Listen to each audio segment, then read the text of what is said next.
ce journal.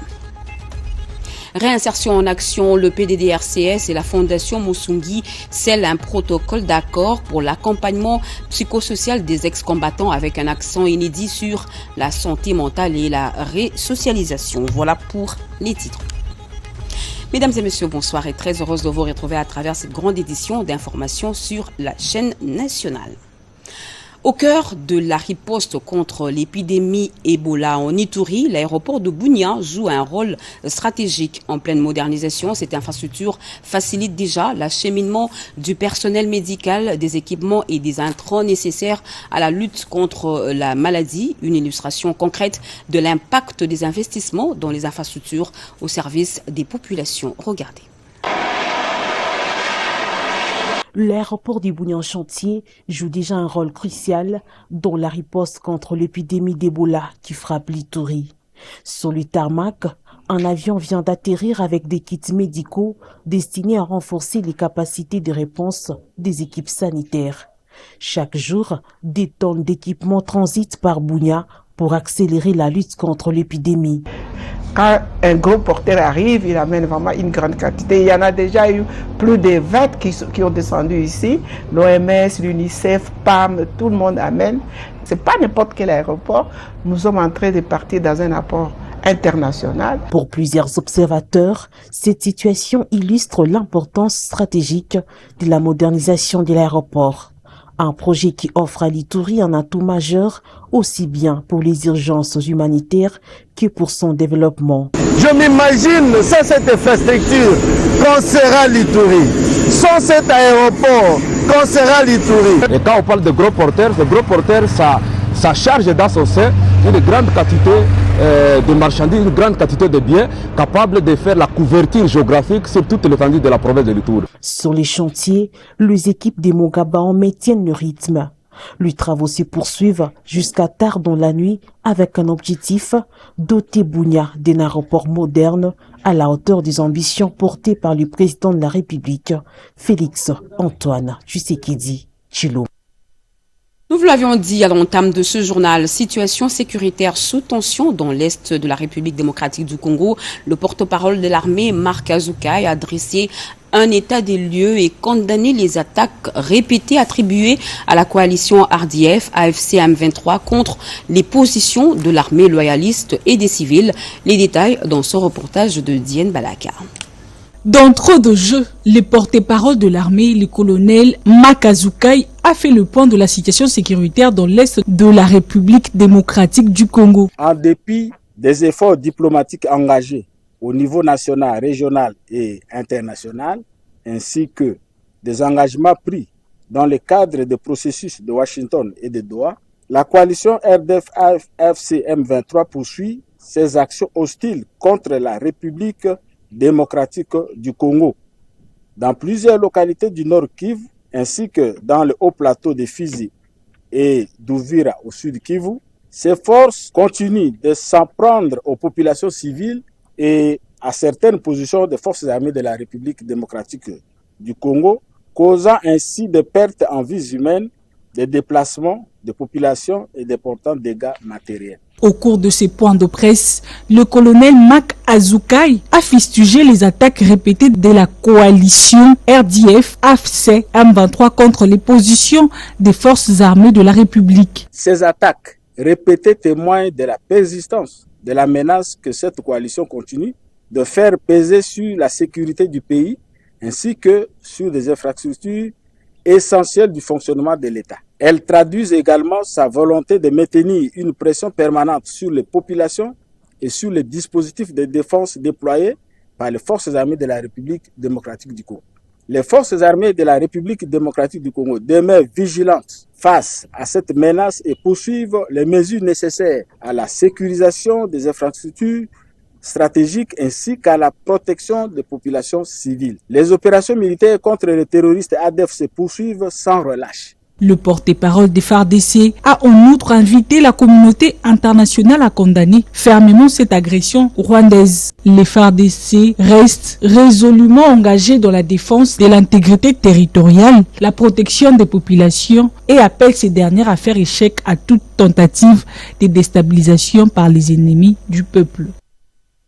Les députés nationaux ont adopté à une large majorité le projet de loi sur les marchés boursiers en République démocratique du Congo, un texte stratégique destiné à moderniser l'architecture financière de notre pays et à stimuler l'attraction des investissements et la mobilisation des capitaux. Anim Balaka, Tete Bongunja et Hermé Bangando ont signé ce reportage. Réunis en séance plénière sous la présidence de l'honorable Meboji Songara, les députés nationaux ont examiné ce texte présenté comme une réforme majeure pour la modernisation du système économique et financier du pays. Cette plénière s'est ouverte par un moment de recueillement en mémoire des victimes de la guerre des 6 jours des Kisangani, dont le 26e anniversaire est commémoré cette année. Le président de l'Assemblée nationale a à cette occasion salué les efforts du chef de l'État, Félix Antoine Tshisekedi Tshilombo, en faveur de la réparation et de l'indemnisation des victimes à travers les FRIVAO. Sur les fonds, le projet de loi vise à doter la RDC d'un cadre juridique moderne pour l'organisation et le fonctionnement des marchés boursiers, ceci selon le rapport de la Commission économique financière et de contrôle budgétaire présenté par la questeur Chimène Polipoli. L'adoption de ces textes de loi constitue une étape importante dans la modernisation de notre système financier et dans la construction d'une économie plus dynamique, plus inclusive et davantage tournée vers l'investissement productif. L'objectif est de renforcer l'attractivité économique du pays, faciliter la mobilisation des capitaux et soutenir le financement des investissements ainsi que le développement du secteur privé. Au terme de l'examen article par article, le texte a été adopté par 347 voix pour, sans aucune voix contre ni abstention, et sera désormais transmis au Sénat pour une seconde lecture conformément à la procédure législative. Clap de fin à Dakar pour la 85e session de l'Union parlementaire africaine. Les parlementaires ont appelé à un renforcement des lois sur les droits humains face notamment aux violences liées aux migrations. Une session présidée par Jean-Michel Sama-Lukonde à la tête du comité exécutif de l'UPA. Janine Kalenga. La clôture de la 85e session du comité exécutif de l'Union parlementaire africaine a été marquée par la déclaration sur la tolérance zéro contre les violences migratoires, question portée par la députée nationale Geneviève Inagossi. Les différents parlementaires qui ont pris part à ces travaux de Dakar, présidés par Jean-Michel Sama-Lukonde Kyenge, président du comité exécutif de l'Union parlementaire africaine, ont dénoncé sans équivoque toutes les formes de discrimination, de haine et de stigmatisation envers les ressortissants étrangers. Revenant sur le déroulement des travaux, le président du comité exécutif de l'UPA, Jean-Michel Sama-Lukonde, a épinglé le point clé. Nous avons commencé par adresser nos civilités à son Excellence Bassirou Diomaye et nous lui avions transmis les salutations de son homologue, son frère, son Excellence Félix Antoine Tshisekedi Tshilombo. Si nous devons revenir sur les recommandations, lorsque nous étions à Kinshasa en novembre dernier, nous avions eu déjà une déclaration de soutien sur la question sécuritaire à l'est de la République démocratique du Congo. Et nous en avons appelé à plus de solidarité, toujours sur les actions qui sont menées, mais aussi sur toutes les crises que nous devons rencontrer ensemble, notamment aussi les crises sanitaires. Le comité exécutif a validé les candidatures du Burkina Faso et du Cameroun au poste de secrétaire général de l'UPA et a acté la participation du Mozambique en qualité d'invité spécial, signe d'une union toujours inclusive. En marge de cette rencontre parlementaire africaine, le président du Sénat congolais et président du comité exécutif de l'Union parlementaire africaine, Jean-Michel Sama-Lukonde, s'est entretenu avec le président de l'Assemblée nationale du Sénégal, Ousmane Sonko, pour consolider les liens interinstitutionnels. Jean-Michel Sama-Lukonde a également visité l'ambassade de la RDC au Sénégal et échangé avec l'ambassadeur Christophe Muzungu afin d'aborder les défis de la coopération et encourager les personnels diplomatiques congolais. Quittons Dakar pour Kinshasa, où avec la réhabilitation en cours sur l'avenue Ekianza, axe stratégique reliant la commune de Ngaba à celle de Lemba, le ministre des Travaux publics s'est rendu sur le chantier pour évaluer l'état d'avancement des travaux exécutés par l'OVD Jeuni Chabani. Les voiries des communes de Limete, de Lemba et d'Engaba sont en pleine réhabilitation sous la supervision du ministère des Infrastructures et Travaux publics piloté par John Banzalunda. Pour palper les niveaux d'avancement des travaux de modernisation de l'avenue Kianza qui relie les communes de Lemba à celles d'Engaba, le ministre a effectué une visite d'inspection sur ces chantiers. Il était accompagné de son directeur de cabinet adjoint, du coordonnateur de la cellule des infrastructures ainsi que de ses conseillers. Le constat fait par les ministres est que 600 mètres de chaussées ont été réhabilités et 1000 mètres de caniveaux ont été construits menant jusqu'au boulevard Lumumba. Il a ordonné un redimensionnement technique du projet accompagné d'une rallonge budgétaire faisant passer l'enveloppe de 2,9 millions de dollars à 4,3 millions de dollars. Ces travaux d'assainissement et de modernisation se poursuivent avec l'élargissement de la chaussée, la construction de nouveaux collecteurs pour le drainage des eaux qui ont formé des lacs artificiels perturbant le trafic sur cette chaussée. Il a aussi ordonné le coulage d'une piste de béton ainsi que le curage des caniveaux. Ces travaux ont un délai de 45 jours. Insalubrité préoccupante dans la capitale, dépotoirs sauvages et caniveaux obstruent, défigurent plusieurs artères de Kinshasa. Face à cette situation, le président de la République, Félix-Antoine Tshisekedi Tshilombo, a confié au service national la mission de redonner à la ville son image datant sur le terrain. Autorités et population placent désormais des grands espoirs. Béatrice Chacon. Le ras-le-bol exprimé par la population quinoise suite à l'insalubrité dominante sur tous les plans, caniveaux bouchés, nids de poules jonchant les artères, dépotoirs, a suscité le cri d'alarme et de détresse relayé par nos médias. Pour répondre à l'urgence, le chef de l'État, Félix-Antoine Tshisekedi, a décidé d'impliquer le service national dans cette vaste opération d'assainissement. Une mission placée sous la conduite de son commandant, le général Jean-Pierre Kassongo Kabwik, qui a fait preuve de bravoure et d'objectivité dans les travaux similaires. Coup de chapeau au chef de l'État qui exprime son amour au peuple congolais. Le chef de l'État veut que Kinshasa soit salubre, mais nous connaissons bien les bons services de Papa Kassongo, nommé général pour l'assainissement. Papa Kassongo, nous sommes derrière vous. Si vous tenez Kinshasa, nous savons que Kinshasa va porter une nouvelle robe. Nous vous souhaitons que Dieu vous bénisse pour que Kinshasa soit propre.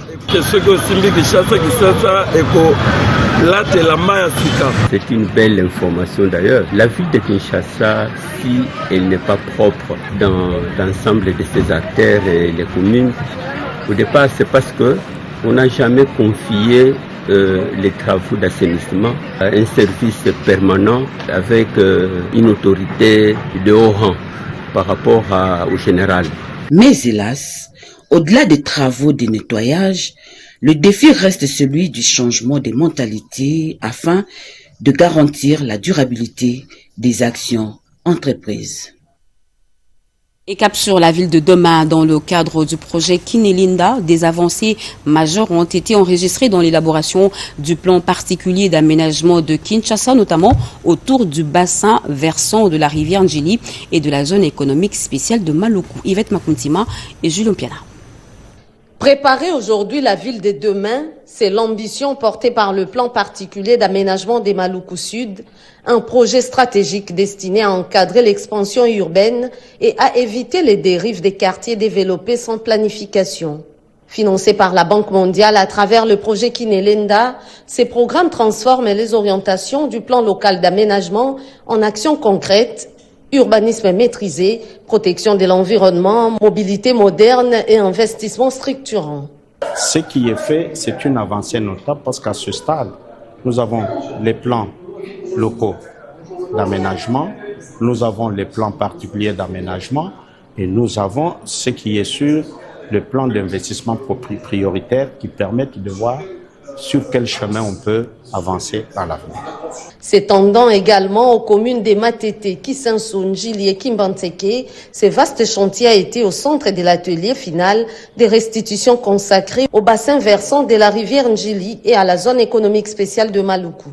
Le projet Kineenda était un projet multidimensionnel avec des facettes notamment de lutte contre les inondations, d'aménagement du tissu urbain par la voirie, donc une amélioration à l'échelle de la capitale, de l'ensemble de la ville, mais pas seulement des investissements, on va dire, physiques, il y avait aussi la planification de la Kinshasa de demain qui était envisagée.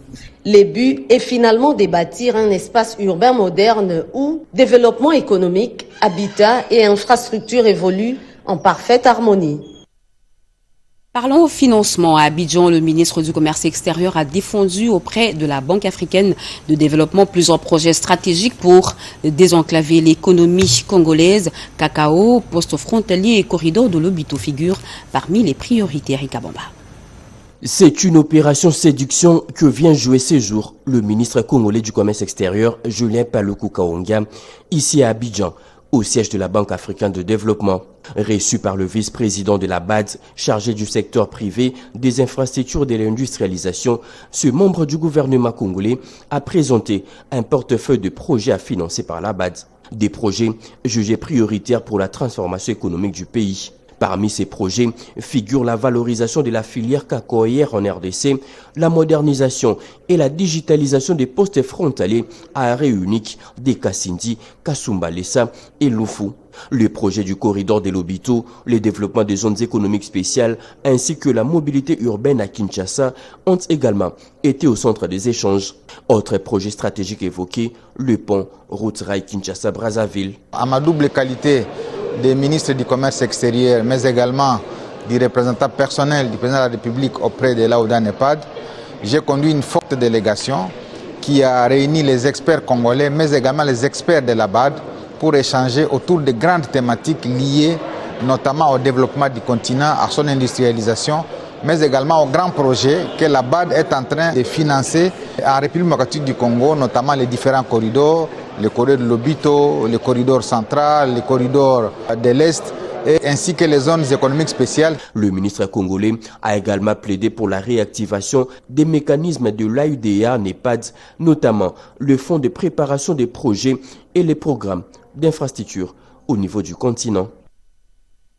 Et parlons à présent du financement avec ce projet de ITPR avec Eugénie Chabani. Symbole d'une administration douanière en pleine mutation, le futur siège de la Direction générale des douanes et axes DGDA a pris forme à partir de la pose, la première pierre pour sa construction. À l'initiative de son directeur général, Bernard Kabese Moussangou, les travaux de construction d'un complexe moderne de 20 niveaux ont été officiellement lancés par le ministre des Finances, Doudou Fouambali Botaï. Ce projet immobilier de grande envergure traduit l'ambition de la DGDA de moderniser ses infrastructures, d'améliorer les conditions de travail de son personnel et de renforcer les performances d'une régie stratégique dans la mobilisation des recettes publiques. D'où cet hommage mérité au chef de l'État Félix-Antoine Tshisekedi Tshilombo. C'est un honneur immense et un motif de profonde fierté. Nous sommes réunis ce mercredi 3 juin 2026 pour un événement historique, la pose de la première pierre de l'immeuble de 15 étages destiné à abriter les bureaux de la future Direction générale des douanes et axes. Cet événement de grande envergure que nous célébrons ce jour n'est pas le fruit du hasard. Ce projet ambitieux reflète fidèlement la matérialisation de la vision stratégique de son Excellence, Monsieur le Président de la République, chef de l'État, Félix-Antoine Tshisekedi Tshilombo, à qui je rends les hommages les plus déférents. Conçu selon les standards internationaux, le futur bâtiment comprendra 3 sous-sols, un rez-de-chaussée, une mezzanine et 15 étages dédiés aux services administratifs. Nous venons de suivre la pose de la première pierre d'un bâtiment moderne qui va abriter le bureau de la direction générale de la DGDA par le ministre des Finances avec le son de Rikin Zuziloya Maïwel. Réinsertion en action, le PDDRCS et la Fondation Musungi scellent un protocole d'accord pour l'accompagnement psychosocial des ex-combattants avec un accent inédit sur la santé mentale et la resocialisation. Peggy Mukunda. L'alliance vient d'être scellée entre le programme de désarmement, de mobilisation, relèvement communautaire et stabilisation, PDDRCS et la Fondation Musungi. Les deux parties se sont mises d'accord pour travailler ensemble sur l'intégration de la santé mentale dans les dynamiques de paix. Elles viennent de signer les protocoles d'accord pour renforcer l'accompagnement psychosocial, la réinsertion communautaire et le bien-être mental de populations affectées par les conflits. Notre mission est claire. Apporter une expertise technique et scientifique en santé mentale et soutien psychosocial au service des populations les plus vulnérables de notre pays. La signature de ce protocole traduit une conviction forte. Aucune institution ne peut répondre seule à la complexité des défis contemporains.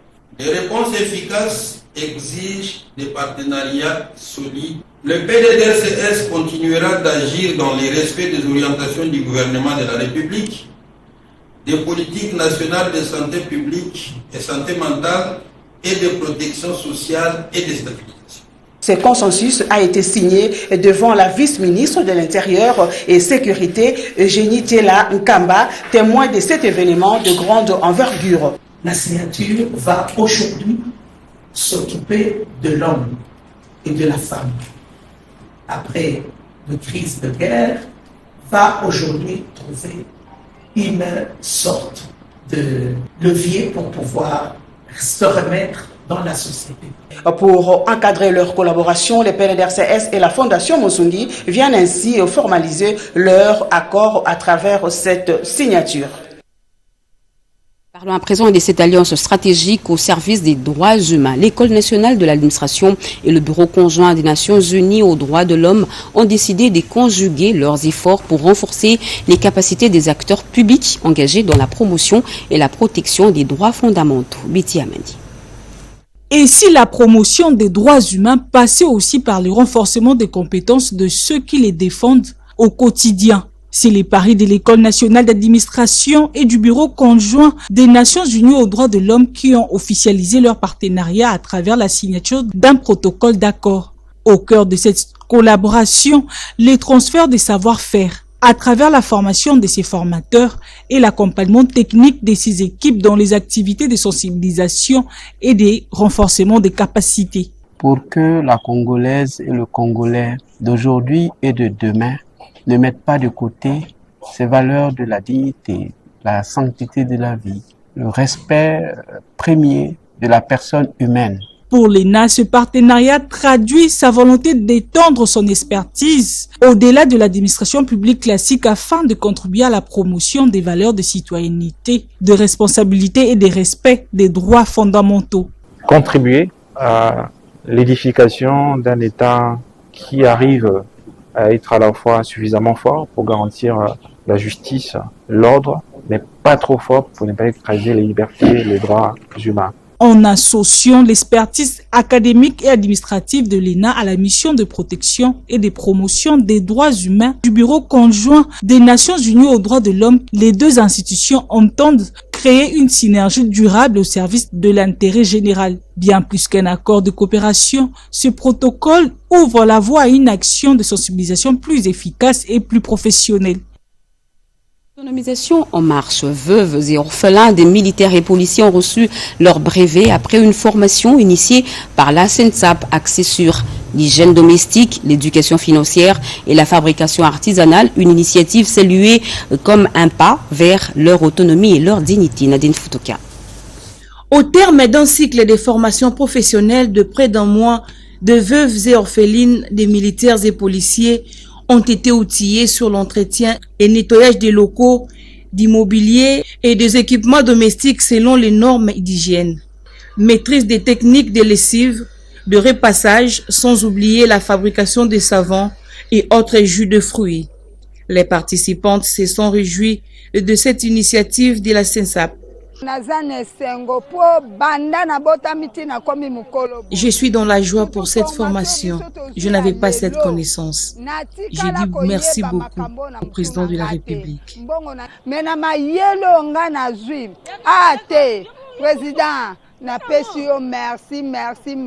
Le directeur d'exploitation, Yannick Mavita Mukwanga, a remis un fonds de démarrage à chaque participante. Il était question de former le veuve de policiers et de veuves militaires pour leur permettre de continuer et surtout d'être autonomes dans le cadre de la réalisation de leurs activités. Rappelons que ce programme a été inauguré par le vice-premier ministre de la fonction publique, Jean-Pierre Liaou-Ebois, qui s'inscrit dans la vision du chef de l'État, celle de promouvoir l'emploi. Avec les créateurs artisanaux du Lualaba qui viennent de désigner leurs représentants au sein des coopératives minières, une opération supervisée par le directeur général du SAEMAP, Jean-Paul Kapongo, en présence de la gouverneure des provinces. Edith Chala, reportage. À l'initiative du directeur général du service d'assistance et d'encadrement de l'exploitation minière artisanale et à petite échelle, SAEMAP, Jean-Paul Kapongo, la gouverneure des provinces du Lualaba, Fifi Masuka Saini, a pris part à cette cérémonie de mise en place du comité de suivi du projet d'assurance des exploitants miniers, Protection Group, et de la commission préparatoire à l'affectation des coopératives minières dans les zones d'exploitation artisanale. Jean-Paul Kapongo a salué la vision du président de la République Félix-Antoine Tshisekedi en faveur de la formalisation de l'exploitation minière artisanale. Aujourd'hui, depuis mon avènement, le chef de l'État m'avait dit « J'attends de toi les résultats pour changer les choses dans le secteur minier ». Voilà pourquoi je salue le courage d'un homme, Louis Watumu Kabamba, le ministre national des Mines. Face de moi, des arrêtés qui me donne le courage de parler et de dire, même si je ne serai pas le DG du SAEMAP, je peux doter à Lualaba 33 zones d'exploitation artisanale. Il a rappelé que le Lualaba dispose de 33 zones d'exploitation artisanale ZEA, conformément aux réformes engagées par le gouvernement. La gouverneure du Lualaba, Fifi Masuka Saini, a salué ces réformes et réaffirmé son soutien au projet d'assurance Protection Group. Moment fort de la cérémonie, les exploitants artisanaux ont procédé à l'élection de leurs représentants au sein des coopératives minières en renforçant ainsi la gouvernance participative du secteur minier artisanal. Contre les pandémies, la SNEL-SA a célébré la journée de lutte contre le VIH-Sida, la tuberculose et d'autres maladies au chapiteau du collège Boboto, une activité organisée avec la participation des travailleurs de l'entreprise. Yvette Makuntima et Dichala et Fisson Wavignana. À l'occasion de la journée consacrée à la lutte contre le VIH-Sida, le paludisme et la tuberculose et d'autres maladies infectieuses, agents, partenaires et responsables de la Société nationale d'électricité SNEL-SA se sont réunis au collège Boboto pour renforcer la sensibilisation et la prévention. Représentant les directeurs généraux, les directeurs des ressources humaines, Katina Kambale-John a appelé à une mobilisation collective contre ces fléaux et contre la stigmatisation qui les accompagne encore. Nous savons que pour mettre fin au sida, paludisme et tuberculose, nous devons éliminer la stigmatisation, la discrimination, placer l'être humain au cœur de notre action et prendre des mesures avérées sur les droits humains et de l'encontre des questions du genre. Moment fort de la cérémonie, l'hommage rendu à deux pionniers de cette lutte au sein de la SNEL-SA. Nous avons Ebola qui est là. C'est comme ça que nous avons jugé utile, en plus des différentes pathologies habituelles, nous allons parler également d'Ebola et nous avons appelé l'Institut national de santé publique pour qu'on puisse voir qu'est-ce que nous pouvons faire au niveau du monde du travail pour renforcer la riposte contre Ebola. À travers un plan stratégique intégré, la SNEL-SA entend poursuivre ses efforts pour un environnement de travail plus sain, inclusif et protégé contre les pandémies. Du 4e forum scientifique congolais, la ministre de l'enseignement supérieur Marie-Thérèse Sombo a salué l'engagement du président de la République en faveur de la recherche avec une hausse du budget dédié de 0,6% à 3%. Rigel Shindano. Très chers compatriotes, en ce moment où notre nation poursuit son ascension vers la souveraineté scientifique, technologique et économique, je prends la parole avec un profond sens du devoir, avec respect et avec une conviction inébranlable en la grandeur du peuple congolais. En 2023, lors du conclave du génie scientifique congolais, Son Excellence Monsieur le Président de la République, Félix-Antoine Tshisekedi Tshilombo, posait un acte fondateur, ériger la recherche scientifique et l'innovation au cœur du projet national en portant l'effort budgétaire de 0,6% à 3% du budget de l'État. Un appel à libérer la créativité, l'intelligence et la puissance d'innovation de notre peuple. Depuis cette impulsion présidentielle, notre pays a vu émerger un patrimoine scientifique d'une richesse exceptionnelle, des prototypes, des inventions, des solutions technologiques, fruits du travail acharné de nos chercheurs, de nos inventeurs, de nos innovateurs, au pays comme dans la diaspora. Certaines de ces réalisations sont déjà intégrées dans l'administration publique. C'est avec une profonde solennité que j'annonce la tenue du 4e forum du génie scientifique congolais, dont le pré-forum se déroulera en juillet 2026 et le forum proprement dit en août 2026 dans notre capitale Kinshasa. Ce forum est devenu au fil des éditions la grande institution nationale de la science et de l'innovation, les lieux où se rencontrent la recherche, l'industrie, l'investissement et l'avenir. C'est là que se révèlent les talents, c'est là que se construisent les solutions qui renforceront notre souveraineté économique, technologique et sociale. Rotana a accueilli une messe scientifique marquée par la présentation et le vernissage de l'ouvrage Traité de droit constitutionnel congolais et comparé, dimension substantielle. Son auteur, Daniel Mbadou, professeur à la faculté de droit de l'université de Kinshasa, y expose une analyse approfondie du droit constitutionnel congolais. Anastasie Doumbou.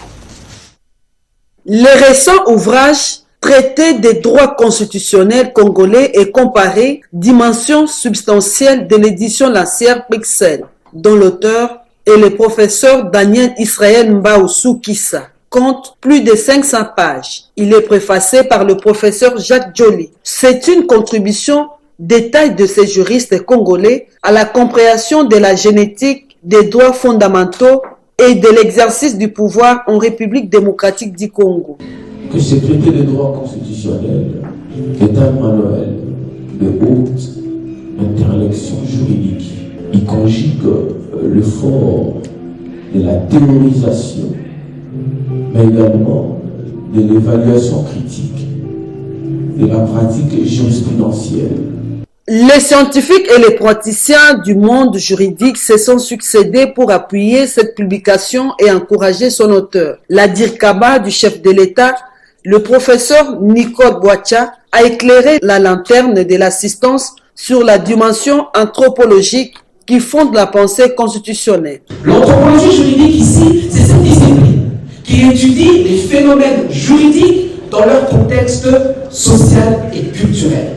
C'est-à-dire qu'elle s'intéresse à la manière dont les sociétés créent, interprètent, appliquent et vivent leurs normes, leurs lois, qu'elles soient écrites ou non écrites.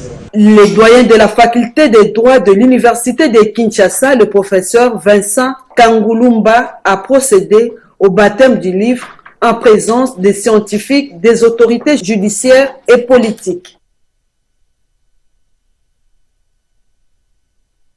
L'Église du Christ au Congo poursuit ses consultations avec les forces politiques et sociales afin de recueillir les positions des partisans comme des opposants à une réforme à la Constitution, une démarche qui vise à mieux cerner les enjeux d'un sujet au cœur de l'actualité nationale. Alain Bikaï.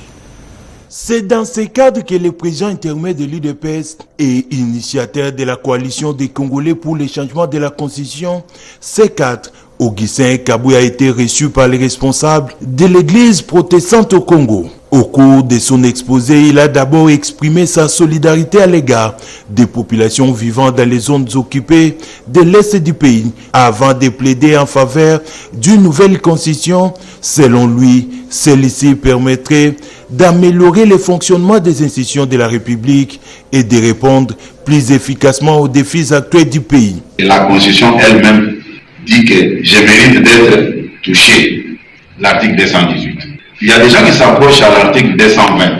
Donc l'article 5 dit tout pouvoir émane du peuple. Si la population décide aujourd'hui,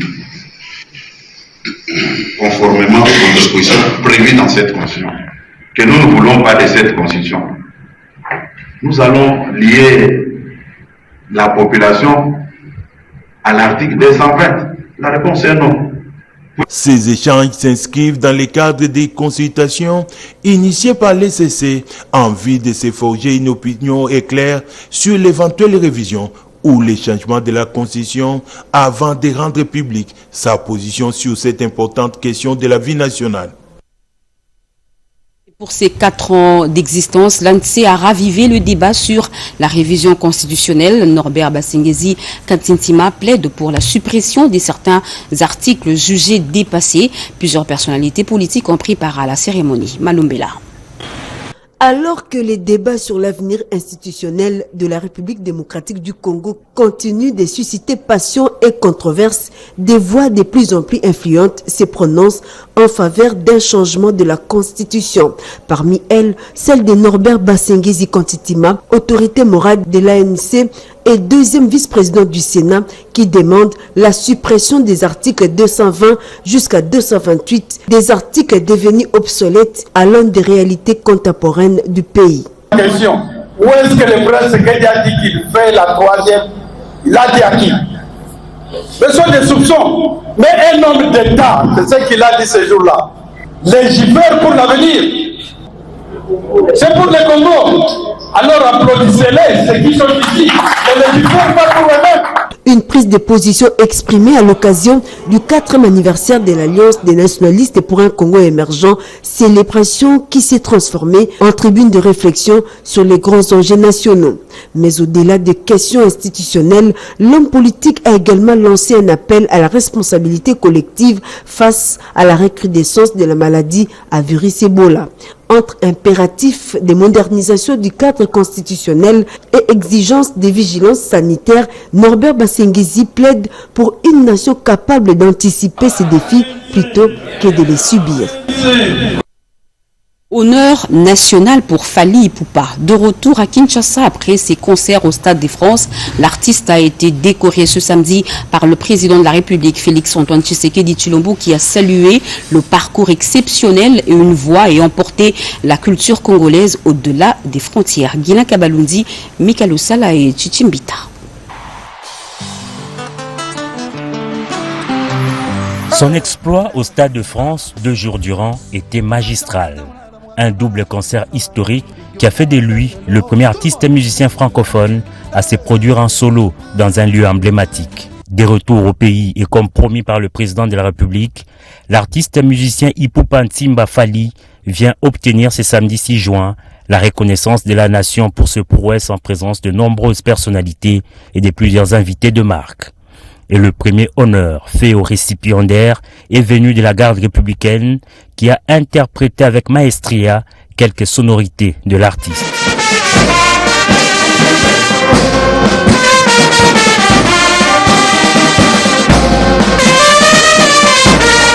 L'événement proprement dit a débuté à l'entrée du chef de l'État Félix-Antoine Tshisekedi Tshilombo, grand chancelier des ordres nationaux. Selon les termes de l'ordonnance présidentielle lue par les chanceliers des ordres nationaux, Fally Ipupa a été doublement honoré en intégrant l'ordre national du Léopard au rang des chevaliers et en recevant la médaille d'or du mérite des arts, sciences et lettres pour ses services éminents rendus à la nation dans le domaine artistique. Des exploits de l'artiste salués par le premier citoyen du pays dans son mot des circonstances. Au nom de la République, je vous adresse mes félicitations les plus chaleureuses. Recevez cette distinction avec humilité, avec fierté et avec le sens de responsabilité qu'elle impose. Par la même occasion, le président de la République a salué les grandes figures qui ont ouvert le chemin, bâti les écoles, formé les talents et consolidé la renommée internationale de la musique congolaise. Je pense ici aux défunts Grand Calais, Taboulé Rochero et bien d'autres. Je pense également à Papa Wemba, icône africaine de la musique par excellence dont nous venons récemment d'honorer la mémoire. Je pense également à Evoloko Joker, une autre légende de la musique congolaise, à Pascal Lokwakanza. Je pense à Jossar Nyokalongo et à Zaiko Langalanga, dont l'apport à la construction de l'identité musicale congolaise demeure considérable. Je pense à Kofi Olomide, dont l'œuvre et l'école ont marqué plusieurs générations. Je pense à Werason, à Jibem Piana, à Ferregola, ainsi qu'à tant d'autres artistes qui, chacun avec son style, son public, son parcours et sa sensibilité, continuent de porter haut les couleurs de la République. Un honneur accueilli par le musicien avec une immense fierté et une profonde émotion. Occasion pour lui de plaider pour le retour de la paix dans l'Est de la RDC. Je reçois cette distinction avec humilité, je la reçois avec reconnaissance, je la reçois surtout comme une responsabilité supplémentaire, celle de continuer à servir la culture congolaise, à promouvoir l'excellence. Je dédie particulièrement cet honneur qui m'est fait au retour de la paix à l'Est du pays. Les chanteurs n'étaient pas venus les mains vides. Séance tenante, il a offert au chef de l'État le disque de platine de son album Formule 7. La reconnaissance de ces jours ne ferme aucune porte à d'autres talents, a indiqué le président de la République. Elle ouvre au contraire un chemin, celui d'une République qui sait honorer ses filles et fils lorsqu'ils servent la nation par leur excellence, leur rayonnement et leur capacité à inspirer.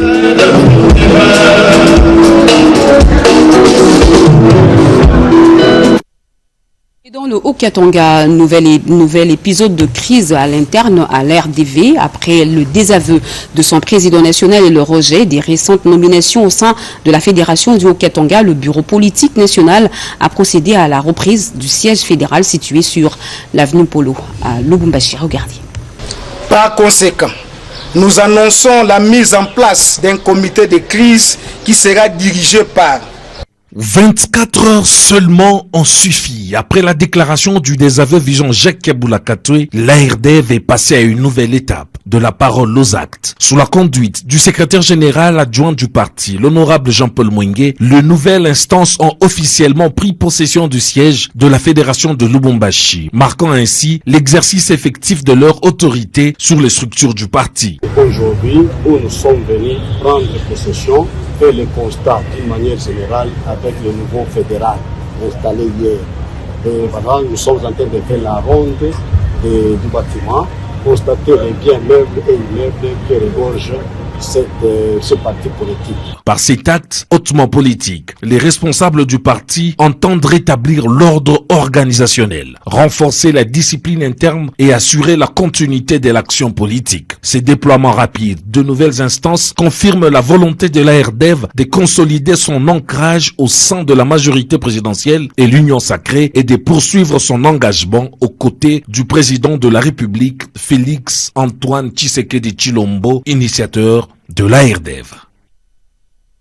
Fin de ce journal, mesdames et messieurs, merci d'avoir suivi. Merci à vous qui nous suivez à Lukula, dans le bas-fleuve. Nous sommes dans la province du Congo central et partout ailleurs sur satellite. Vous êtes sur la RTNC.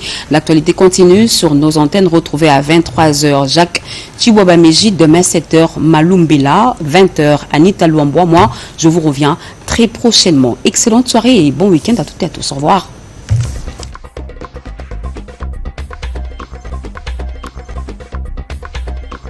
Kaya Bako.